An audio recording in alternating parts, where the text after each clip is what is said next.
আসসালামু আলাইকুম ওয়া রাহমাতুল্লাহি ওয়া বারাকাতুহু। প্রিয় ভাইরা, আজকের এই ভিডিওটি আমি ইসরায়েল এবং ফিলিস্তিনের উপর যে যুদ্ধ চলতেছে সেই যুদ্ধ নিয়ে দুইটা নিউজ চ্যানেলের দুইটা রিপোর্ট আপনাদের সম্মুখে উপস্থাপন করতে যাইতেছি। আশা করি আপনারা যদি সম্পূর্ণ ভিডিওটি দেখেন তাহলে ইসরায়েল এবং ফিলিস্তিনের অবস্থা বর্তমান কীরকম রয়েছে এবং ইসরায়েলের ভিতর ইসরায়েলের প্রধানমন্ত্রীর বিরুদ্ধে জনগণ কি সমর্থন রয়েছে না ওনার বিরোধিতা করতেছে সেই বিষয়ে জানতে পারবেন এবং ফিলিস্তিনি বাহিনী কীরকম ইসরায়েলের উপর হামলা চালিয়েছে তাও দেখতে পারবেন। এ বিষয়ের উপর প্রজ্ঞা কি পান্না একটি নিউজ চ্যানেল যা একটি রিপোর্ট প্রস্তুত করতেছেন। আসুন আপনারা সম্পূর্ণ ভিডিওটি দেখবেন, তারপরেই বুঝতে পারবেন বর্তমান অবস্থা। ये तस्वीर देखिए, ये इजराइल के खिलाफ सड़कों पर उतरे लोग हैं। ये तस्वीर देखिए, पूरी सड़क खचाखच भरी हुई है। इसमें भी नेतन्याहू का विरोध ही हो रहा है। प्रदर्शन कर रहे लोग नेतन्याहू को वॉर क्रिमिनल कह रहे हैं। ये तस्वीर देखिए, इसमें भी इजराइल के लोग इजराइल की सड़कों पर इजराइल के प्रधानमंत्री नेतन्याहू के खिलाफ सड़कों पर उतर आए हैं। गाजा के खिलाफ नेतन्याहू ने जैसी बर्बरता की है उसका विरोध अब इजराइल के लोग खुद ही कर रहे हैं। अपने ही प्रधानमंत्री को कातिल कह रहे हैं। इजराइल के भीतर नेतन्याहू का विरोध अब चरम पर है दोस्तों। इजराइल के भीतर नेतन्याहू की भयंकर बगावत शुरू हो गई है। इजराइल के लोगों के हाथों में ये जो बैनर है ना, इसको जरा गौर से पढ़िए, जरा जूम कीजिए। इसमें लिखा है कि Bibi there is a blood on your head, मतलब इजराइल के प्रधानमंत्री के हाथ खून से रंगे। जिस तरह से गाजा के लोगों पर इजराइल अत्याचार कर रहा है, इजराइल के लोग ही अब उससे बहुत ज्यादा गुस्से में हैं। ये एबीसी न्यूज को देखिए, ये क्या लिखता है। कुछ इजरायली प्रदर्शनकारियों ने पीएम नेतन्याहू को देशद्रोही कहा। नीचे लिखा है कि एबीसी न्यूज के मैट गुटमैन रिपोर्टर ने तेल अवीव यानी इजराइल की राजधानी से सरकार विरोधी प्रदर्शन की रिपोर्ट की। स्काई न्यूज लिखता है कि तेल अवीव में विरोध प्रदर्शन में प्रधानमंत्री नेतन्याहू के इस्तीफे की मांग की गई। दोस्तों, भारत का मीडिया नेतन्याहू को अपना दूसरा भगवान मानकर, भारत की गुलाम मीडिया अपने पहले भगवान को भारत में ही छोड़कर नेतन्याहू की गुलामी करने के लिए इजराइल में नेतन्याहू को हीरो साबित करती हुई रिपोर्टिंग कर रही है। भारत का मीडिया नेतन्याहू के आगे पीछे दुम हिला रहा है, लेकिन इजरायली मीडिया ने नेतन्याहू के खिलाफ हुए प्रदर्शनों को खूब जगह दी है। तो कुल मिलाकर के दोस्तों, इजराइल की जनता का एक बहुत बड़ा वर्ग और इजराइल का विपक्ष नेतन्याहू के खिलाफ है। नेतन्याहू खुद को राष्ट्रवादी बनाने के चक्कर में फिलिस्तीन पर कहर बरपा रहे हैं। इसका विरोध पूरी दुनिया में हो रहा है। दोस्तों, आज के इस वीडियो में हम बढ़ते इजराइल के विरोध के बीच अमेरिका ने कैसे पलटी मार ली है और जो बाइडेन को भागकर इजराइल आना पड़ रहा है, क्या इजराइल ने अमेरिका की बात माननी बंद कर दी है, ये सब कुछ बताएंगे। चलिए शुरू से शुरू करते हैं। दोस्तों, इजराइल और फिलिस्तीन युद्ध को अब 10 दिन बीत चुके हैं। ईरान ने साफ कह दिया है कि अगर इजराइल ने फिलिस्तीनियों के गाजा पर कब्जा करने की कोशिश की तो ईरान गाजा की तरफ से युद्ध लड़ेगा। साफ कह दिया है कि अगर ईरान आया तो भूचाल आ जाएगा। दूसरी तरफ सऊदी और ईरान दोनों साथ आ गए। तीसरी तरफ मिस्र ने फिलिस्तीन को इजरायली जुल्म से मुक्ति दिलाने के लिए अपने देश की राजधानी काहिरा में सबको बुलाकर शिखर सम्मेलन का ऐलान भी कर दिया है। मोदी को छोड़कर भारत के विदेश मंत्रालय ने भी फिलिस्तीन का सपोर्ट किया है। और ये सब कुछ होता देख खुद को इजराइल का बेस्ट फ्रेंड कहने वाले अमेरिका की भी अब हेकड़ी निकलती हुई दिखाई दे रही है। दोस्तों, 10 दिन के भीतर ही जो बाइडेन ने ऐसी पलटी मारी है कि पूछिए मत, और गाजा पर कब्जा करने को इजराइल की गलती बता दी है। दोस्तों, बाइडेन अमेरिकी न्यूज और रेडियो चैनल सीबीसी को एक इंटरव्यू दे रहे थे। उन्होंने उसमें कहा कि मुझे लगता है कि गाजा पर इजरायली कब्जा करना ये एक बहुत बड़ी गलती होगी। मेरा विचार है कि गाजा में जो हुआ वो हमास के कारण हुआ। हमास के चरमपंथी सभी फिलिस्तीनियों का प्रतिनिधित्व नहीं करते हैं। मुझे लगता है कि इजराइल के लिए गाजा पर दोबारा कब्जा करना ये एक बड़ी गलती साबित होगी। दोस्तों, इजराइल में हवा भरने वाला अमेरिका ही है, और जब से अमेरिका ने अरब देशों को इकट्ठा होते देख लिया है तब से अमेरिका की हवाइयां उड़ी हुई हैं। अंदेशा जताया जा रहा है कि इजराइल में अमेरिका के हथियारों के गोदाम हैं, उनका गलत इस्तेमाल इजराइल कर रहा है, इसीलिए अमेरिका को भागकर इजराइल आना पड़ गया है। दोस्तों, अब तक इजराइल गाजा को उड़ा देने की बात कर रहा था, लेकिन यूएन में इजराइल के राजदूतों गिलाड एडोन और माइकल हर्जोग के सुर भी अब बदले हुए दिखाई दे रहे हैं। दोनों ने यूएन में क्या कहा है वो आपको सुनना चाहिए। उनके देश को गाजा पर कब्जा करने में कोई दिलचस्पी नहीं है। हमारी गाजा पर कब्जा करना या दोबारा कब्जे करने की कोई इच्छा नहीं है, न हम 20 लाख से ज्यादा फिलिस्तीनियों के जीवन पर शासन करना चाहते हैं।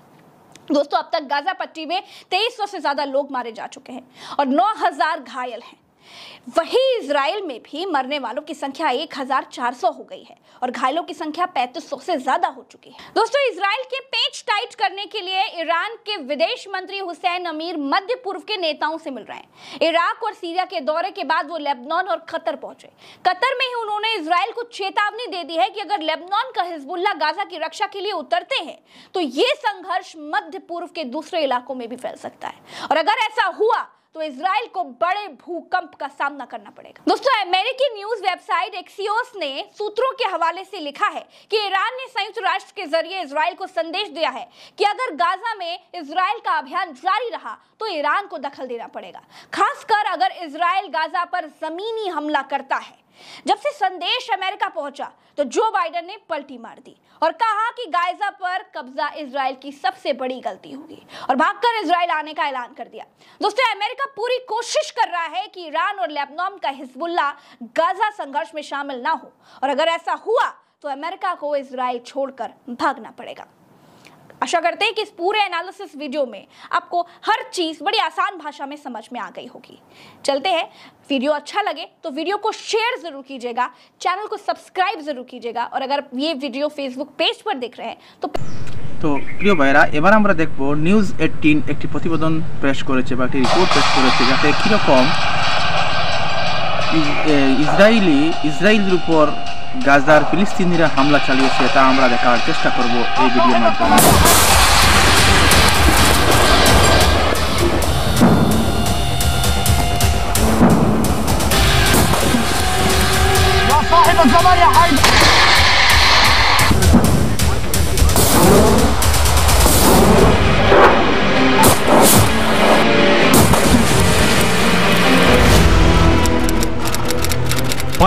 अक्टूबर 2023 हिजबुल्लाह एक के बाद एक कई मिसाइल फायर करता है।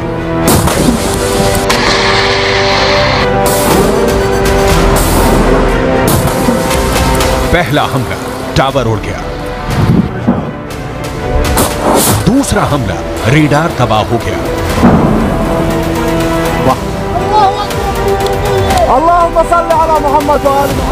तीसरा हमला एक और अड्डा तहस नहस हो गया।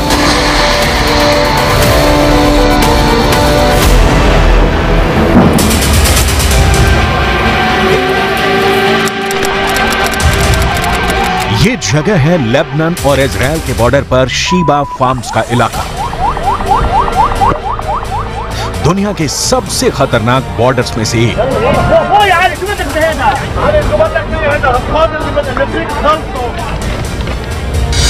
और यहां बने हैं इजराइल के 5 बहुत ही खतरनाक अड्डे।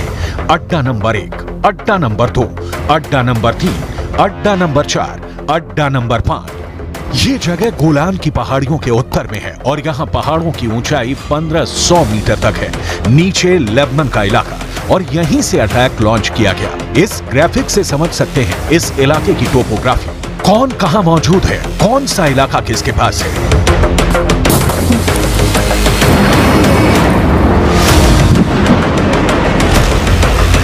अब यहां क्या हुआ, बहुत गौर से देखिएगा। यहां लेबनान के इलाके में हिजबुल्लाह का पूरा कंट्रोल है और उसने निकाली 3 बहुत ही खतरनाक एंटी टैंक मिसाइल और मल्टी बैरल रॉकेट लॉन्चर। ये मिसाइल ईरान से सप्लाई की जाती रही है और ऐसी मिसाइलों का हिजबुल्लाह के पास बहुत बड़ा जखीरा है।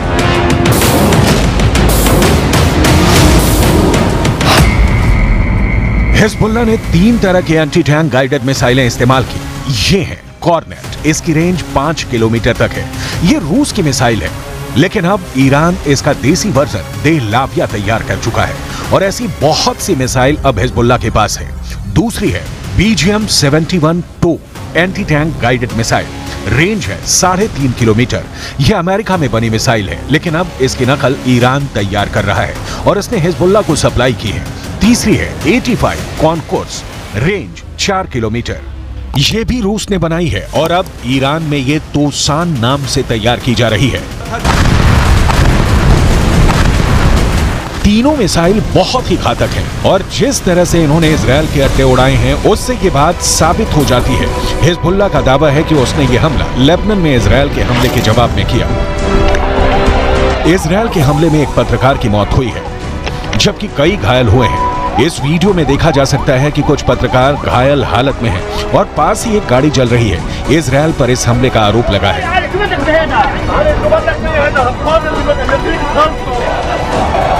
अब लेबनान में इस मर्डर को लेकर इजरायल को लेकर बहुत गुस्सा फैल चुका है। इजरायल के खिलाफ बेरूत में लगातार प्रदर्शन हो रहे हैं। इसी को देखते हुए अब हिजबुल्लाह ने क्या किया है वो बहुत गौर से देखिएगा।